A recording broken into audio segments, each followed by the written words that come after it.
امروز می‌خوایم بریم سراغ سیستم عامل ویژن او اس و کار کردن باهاش، ببینیم به چه صورته، چه جسچرایی داره و اینا رو یاد بگیریم که در صورت کار با ویژن پرو بتونیم با سیستم عامل ویژن او اس خیلی راحت کار کنیم. قبل از اینکه بریم توی سیستم عامل ویژن او اس بهتره با جسچرایی که این هدست پشتیبانی میکنه آشنا بشیم، چون تمام سیستم عامل رو باید با این جسچرها کنترل کنید. ویژن او اس از سه طریق کنترل میشه، یکیش چشماتونه، یکی دستاتونه و یکی صداتونه. صدا رو که توی خود بخش سیستم عامل بهش میرسیم، ولی اول باید با حرکت چشم و حرکت دست آشنا بشیم تا بعد بتونیم هدست رو بذاریم و وارد این سیستم عامل بشیم. شما وقتی با موبایلتون کار میکنید، انگشتتون یه بخشی از صفحه نمایش رو لمس میکنه تا یه تپ رجیستر بشه روی این اسکرین. ولی خب ما توی ویژن پرو همچین چیزی رو نداریم و چشم شما و دست شما با ترکیب همدیگه این کار رو انجام میدن. همونطور که گفتم توی یه موبایل شما یه دکمه ای رو چشتون میبینه و انگشتتون روی اون فشار میده، یا حتی روی کامپیوتر شما کرسر ماوس رو میارید روی اون دکمه و بعد یک کلیک رو انجام میدید. توی ویژن او اس و ویژن پرو این کار به این صورته که شما باید با چشمتون اون دکمه‌ای که میخواید انتخاب کنید یا هر جای سیستم عامل که میخواید انتخاب کنید رو نگاه کنید و بعد انگشت اشاره و شستتون رو به هم بزنید. این انگشت اشاره و شست به هم زدن همه جا کار میکنه. یه دونش خب یه تپ تنها، دو تاش دابل تپ، نگه داشتنش در واقع لانگ پرسه، خیلی جاها منوی دومو میاره، مثلا مثل رایت کلیک تقریبا انجام میده و با دو تا دست هم ساپورت میکنه. شما مثلا اگه روی موبایلتون بخواید روی چیزی زوم کنید، دو تا انگشت رو میذارید و از هم دور میکنید، یا اگه میخواید زوم اوت کنید دو تا انگشت رو میذارید و به هم نزدیک میکنید. خب هر کدوم از این تپ‌ها یه دونه انگشت در واقع به حساب میاد و اگه دوتا رو با هم بگیرید و از هم دور کنید همون کار زوم رو انجام میده، و اگه دوتا رو با هم بگیرید و به هم نزدیک کنید کار زوم اوت رو انجام میده. اسکرول کردن هم باز به همین صورته. شما روی موبایلتون انگشتتون رو میذارید و به بالا هولش میدید تا اسکرول کنید به سمت پایین.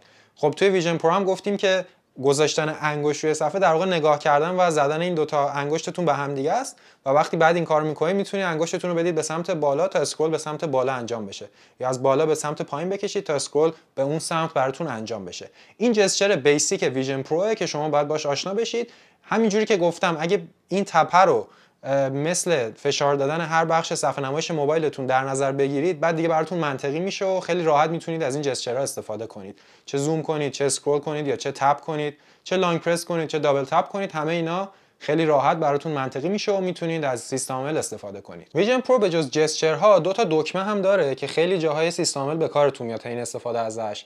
یه دونه دیجیتال کراون داره مثل چیزی که روی اپل واچ و ایرپادز مکس هست که در واقع دکمه‌ای که خودش هم میچرخه. یه دونه هم دکمه کپچر داره. دیجیتال کراون خیلی بیشتر استفاده میشه. هر جای سیستم عامل که باشید اگه یه بار بزنیدش لیست اپاتون رو میاره براتون، در واقع همون هوم اسکرین رو بهتون نشون میده، و اگه توی محیط انوایرمنت باشید و کلا بسته باشه اگه یه بار بزنید از اون محیط خارج میشه و از اون اپلیکیشن میتونید راحت خارج بشید. اگر بخواید مرکز دیدتون رو به جایی که الان دارید بهش نگاه میکنید ریست کنید و در واقع پنجره هایی که پخش و پلا شدن تو محیطتون رو ریست کنید به چیزی که الان دارید نگاه میکنید، کافیه چند ثانیه دیجیتال کراون رو نگه دارید تا پنجره ها موقعیتشون ریست بشه به اون مرکزی که الان دارید نگاه میکنید. خود دیجیتال کراون هم همونجوری که گفتم میچرخه و با چرخوندنش میتونید وارد اون انوایرمنت های سیستم عاملش بشید و از محیطی که توش قرار دارید خارج بشید. هر چقدر بیشتر بچرخونید بیشتر وارد اون محیط میشید و هر چقدر برعکس بچرخونیدش از اون محیط خارج میشید. حین چرخوندنش هم اون بالا دو تا دکمه بهتون نشون میده که حالت عادی اون علامت کوه یا اون انوایرمنتی که در واقع داره پر میشه، ولی سمت راستش یه علامت اسپیکر هم هست که اگه اون رو نگاه کنید و بچرخونید دیجیتال کراون رو میتونید ولوم سیستم عامل رو کم و زیاد کنید در واقع. دکمه دیگه اسمش کپچره که همونطور که از اسمش پیداست اگه یک بار بزنید اپ کپچر رو براتون باز میکنه که میتونید عکس یا فیلم با استفاده از دوربینای ویژن پرو بگیرید. اگه دیجیتال کراون و کپچر رو با هم فشار بدید اسکرین شات میگیرید از چیزی که دارید نگاه میکنید، و اگه دیجیتال کراون و کپچر رو با هم چند ثانیه نگه دارید منوی فورس کویت رو میاره که اگر اپی هنگ کرده باشه خیلی سریع بتونید اونجوری ازش خارج بشید. حالا که با جسچرها و دکمه های ویژن پرو آشنا شدید، هدست رو میذارم رو سرم، اسکرین ریکورد روشن میکنم تا با خود سیستم عامل ویژن او اس بیشتر آشنا بشیم. اولین بخش سیستم عامل ویژن او اس که لازم باهاش آشنا بشید هوم اسکرین اونه و این در واقع چیزیه که من دارم میبینم. من اسکرین ریکورد رو روشن کردم که همزمان که با سیستم عامل کار میکنم شما هم ببینید. سعی میکنم دستامو هم بیارم بالا که اون جسچری که استفاده میکنم و شما هم بتونید ببینید. برای ضبط این بخشم وارد انوایرمنت شدم که خب تو این محیط بهتر همه چی دیده میشه. اولین بخش همونطور که گفتم هوم اسکرینه. شما وقتی هدست رو میذارید رو سرتون و ستاپ اولیه‌شو انجام میدید وارد این لیست اپ‌ها میشید. در نسخه یک سیستم عامل ویژن او اس هیچ راهی برای جابجا کردن این آیکون ها ندارید و از صفحه اولتون همیشه همین آیکونایی که میبینید و از صفحه دوم به بعد اپ‌هایی که خودتون از اپ استور نصب کردید. برای جابجا شدن بین این صفحه ها کافیه یکی از آیکون‌ها رو نگاه کنید و با همون تپ انگشتتون رو بگیرید و بکشید. خیلی راحت و جوریه که در واقع منطقیه به نظر و میتونید بین اپ‌ها اینجوری جابجا بشید راحت. اپ هایی که اپل به صورت نیتیو توی نسخه 1 سیستم ویژن OS قرار داده همینایی که میبینید: اپل تیوی، اپل میوزیک، مایندفولنس، ستینگ، فری فرم، سافاری، فوتوز، نوتس، اپ استور، میل، مسیجز و کینوت. در صفحه دوم هم اپ فایلز و تیپس رو میبینید و یه اپ انکاونتر دایناسورز که تو محیط سه‌بعدی دایناسورها رو بهتون نشون میده.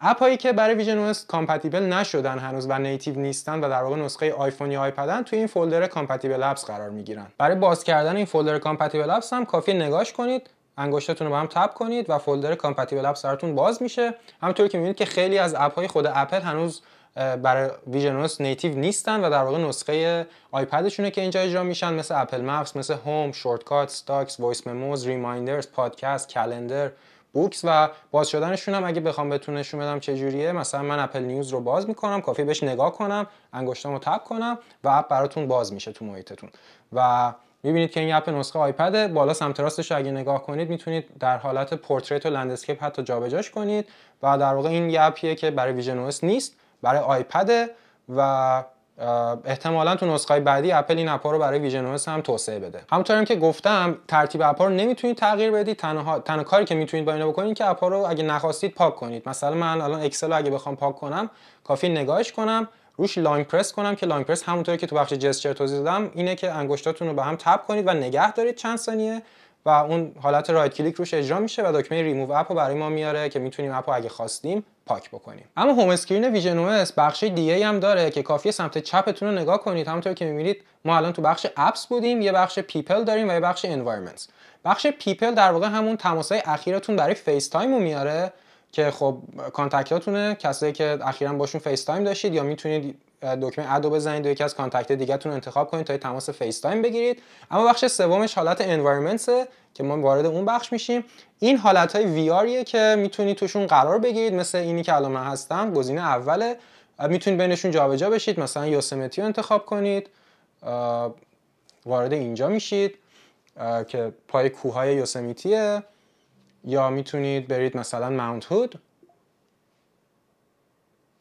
و اینجا قرار بگیرید که وقتی واردش میشید دور تا دورتون توی این انوایرمنت، حتی صدا هم داره، اگه صداشو میتونید کم و زیاد کنید و اگه بخواید هوم اسکرینتون رو بیارید همونجوری که گفتم کافیه دیجیتال کراون رو یه بار فشار بدید و هوم اسکرین براتون اجرا میشه. اما از هوم اسکرین که گذر کنیم میرسیم به کنترل کردن اپ ها توی محیطی که دارید. مثلا من اپ استور باز میکنم که بهتون نشون بدم چجوری میتونید اپلیکیشن رو توی محیط خودتون جابجا کنید. این الان پنجره اپ استوره که اپ نیتیو ویژن OS. پایینش رو اگه نگاه کنید یه خط صاف میبینید و یه دایره که در واقع اگه نگاهش کنید یه ضربدر میشه. بستن اپلیکیشن ها هر جا که باشه با همون ضربدری که میبینید، اون دایره که روش ضربدر هست، کافیه نگاهش کنید، انگشتتون رو به هم تپ کنید و اون اپلیکیشن بسته میشه. من دوباره بازش میکنم تا حالات دیگه‌شو بهتون توضیح بدم. این پنجره که میبینید خب حالت عادی روبروتون باز میشه، ولی اگه بخواید توی بخش دیگه محیط قرارش بدید کافی اون خط صاف پایین پنجره رو نگاه کنید، انگشتاتون رو به هم تپ کنید و نگه دارید. بعد میتونید توی محیط خودتون جابجاش کنید و هر جایی که میخواید قرارش بدید. میتونید بیاریدش جلوی خودتون یا میتونید ببریدش خیلی عقب‌تر از خودتون. نگاه کنید سایه‌ای هم که رو زمین میندازه با خودش در همون لحظه جابجا میشه. اگه بخواید پنجره رو بزرگ یا کوچیک بکنید کافیه به گوشه سمت راست یا چپش نگاه کنید، انگشتاتون رو به هم تپ کنید و بکشید یا جمعش کنید و اینجوری میتونید سایز پنجره رو هر چقدر که بخواید بزرگ یا کوچیک بکنید. یه نکته جالب اینه که وقتی شما توی یه انوایرمنت باشید، چون فضای خیلی بازتری دارید تو اطراف خودتون، پنجره ها رو میتونید خیلی ببرید عقب و در واقع فضای بازتری رو در اختیار دارید که پنجره هاتون رو منظم کنید به حالتی که خودتون میخواید و چندین پنجره رو کنار خودتون داشته باشید. نکته دیگه که راجع به ویندو منیجمنت ویژن OS وجود داره اینه که محیط شما رو خیلی دقیق مپ میکنه و هر پنجره توی هر اتاق خودتون اگه تو دنیای واقعی باشید و توی انوایرمنت نباشید قرار بدید، یادش میمونه که هر پنجره کجاست. مثلا اگه من پنجره سافاری رو توی اتاقم بذارم و برم بیرون برگردم، اون پنجره همونجا هنوز مونده و این چیزها رو یادش میمونه. ولی خب همونجوری که تو بخش دکمه ها بهتون توضیح دادم، اگه دیدتون عوض شده خواستید ریست کنید دیدتون رو به مرکز چیزی که الان دارید نگاه میکنید، کافیه مثلا من الان دارم یه سمت دیگه رو نگاه میکنم و میخوام این پنجره برای من مرکزش بشه چیزی که الان نگاه میکنم، کافیه چند ثانیه دیجیتال کراون رو نگه دارم و دید همونجوری که بهتون گفتم ریست میشه به این سمت که الان دارم نگاه میکنم. حتی انوایرمنت هم مرکزش شد همین جایی که داشتم نگاهش میکردم. منیج کردن چند پنجرم روی ویژن OS خیلی راحته. من الان یه اپ استور باز میکنم، میذارمش سمت چپ خودم. دوباره میخوام مثلا سافاری رو باز کنم، کافیه یه بار دیجیتال کراون رو بزنم، لیست اپام بیاد، سافاری رو باز کنم. میتونم سافاری رو اینجا قرار بدم، میتونم کوچیک بزرگش کنم هر سایزی که خودم بخوام، خیلی راحت. و همینجوری میتونید هر اپ دیگه که بخواید از اینجا باز کنید و تو محیط خودتون قرار بدید، همونجا میمونه و اصلا جابجا نمیشه. اما یه حالت دیگه هم برای اپلیکیشن ها وجود داره، اونم اینه که یه آیتمی رو تو محیط شما قرار بدم. مثلا برای اینکه بهتون نشون بدم، اپ پولیکم رو باز میکنم که میتونید آیتم های مختلف رو باهاش اسکن سه‌بعدی کنید و بعد مثلا توی هدستتون ببینید. هر کسی میتونه اسکن کنه و مثلا کافیه یکی از اینا رو من انتخاب کنم، مثلا یکیشو فقط انتخاب میکنم که بهتون نشون بدم و اینجوری یه آیتمی میاد تو محیطتون که حالا میتونید جلو عقبش کنید و هر جای بخواید بذاریدش تا اون آیتم رو بررسی کنید. اما مورد بعدی که توی کار با ویژن OS حتما بهش برمیخورید، کیبوردیه که این سیستم عامل داره. در واقع کیبورد مجازیه. برای دیدنش مثلا من سافاری رو باز میکنم و اگه بخوام یه آدرس رو تایپ کنم میبینید که کیبورد میاد بالا. اولا میتونم کیبورد رو هم مثل هر اپلیکیشنی به خودم نزدیک یا دور بکنم، مثلا میارمش نزدیکترین حالت. 3 تا راه برای تایپ کردن دارید. یکی همینه که واقعا با انگشتتون در واقع دکمه ها رو تایپ کنید. یه حالت دیگهش اینه که با چشمتون دکمه که میخواید نگاه کنید تایپ کنید رو نگاه کنید. وقتی که دارید نگاه میکنید با انگشتاتون تپ کنید که اینم در واقع یه حالت تایپ کردن میشه. و حالت سومش هم در واقع دیکتیت کردنه که با زدن این دکمه میتونید بهش بگید و براتون تایپ بکنه. و این کیبوردیه که توی سیستم عامل ویژن OS در اختیارتون قرار میگیره. خیلی راحت نیست تایپ کردن باهاش، ولی خب کارو راه میندازه. ولی من خودم توصیه میکنم که کیبورد بلوتوث بهش وصل کنید. یه نکته هم که توی ویژن OS یک وجود داره اینه که تنها زبانی که کیبوردش پشتیبانی میکنه انگلیسی و در واقع کیبورد ایموجیه. و اگه ما تو تنظیمات به بخش کیبوردز بریم میبینید که تنها آپشنی که دارید اینه که اینا رو ترتیبشون رو جابجا کنید و اصلا هیچ گزینه‌ای برای اضافه کردن زبان دیگه وجود نداره که احتمالاً به مرور زمان خیلی سریع زبان دیگه کیبوردها اضافه میشه. بخش دیگه ویژن OS که خیلی به کارتون میاد کنترل سنتر اونه. برای دسترسی به کنترل سنتر شما باید با چشاتون بالا رو نگاه بکنید که اون فلش اون بالا پدیدار میشه و بعد اگه اون رو تپ بکنید کنترل سنتر رو میبینید که 4 تا بخش داره. سمت راستی نوتیفیکیشن، سومی خودش کنترل سنتر، دومی تنظیمات همین انوایرمنتی که داخلش هستید. میتونید بین دارک مود و لایت مود و صدای محیط انوایرمنت جابجا بشید. و در واقع اولیش هم شما رو میاره به هوم اسکرین. اگه نگاه کنید و تپش کنید، پایینش هم اسلایدر ولوم صدا رو دارید که میتونید کم و زیاد کنید. الان مثلا من اسکرین ریکوردینگ هم فعال دارم، از اینجا میتونم استاپش کنم. کنترل سنتر خودش اگه بخوایم واردش بشیم یه بخش برای ناو پلینگ داره، دوباره ولومو داره، وای فای بلوتوث، ترافل مود و ایرپلین مود رو داره، دو نات دیسترب رو داره، گست مود رو داره. گست مود برای حالتی که بخواید ویژن پرو رو به فرد دیگه بدید که باش کار بکنه تا بتونه چشما و دستای خودش رو کالیبریت بکنه. حالت مک ویرچوال دیسپلی رو داریم که میتونید یه مانیتور برای مکتون ایجاد بکنید. حالت میرور مای وی رو داریم که میتونید چیزی که دارید میبینید رو از طریق ایرپلی به دیگران نشون بدید. روی آیفون، مک یا اپل تیوی کار میکنه، مثل ایرپلی.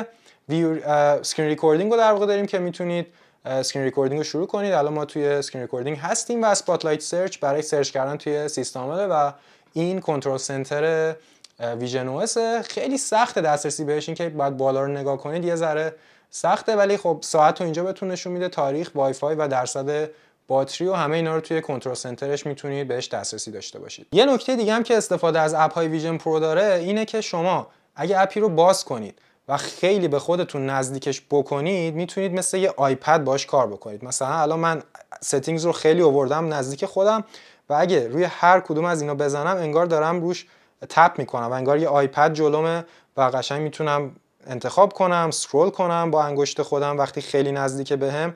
مثل همون حالت کیبورد که میتونید تایپ کنید، هر صفحه رو خیلی بیارید نزدیک خودتون میتونید مثل یه آیپد باهاش کار بکنید و دکمه هاش رو حتی تپ کنید. این بود نکته‌ای که سیستم عامل ویژن OS تو نسخه 1 خودش لازم داشت شما بدونید تا بتونید کار با ویژن پرو رو شروع کنید و امیدوارم که براتون مفید بوده باشه. جواب سوالاتی که اگه راجع به سیستم عامل ویژن OS داشتید و گرفته باشید. بازم اگه سوالی دارید تو بخش کامنت ها حتما برای من بنویسید و منتظر ویدیوهای بیشتری از ویژن پرو و سیستم عامل ویژن OS باشید. از خودتون خیلی مراقبت کنید و فعلا خداحافظ.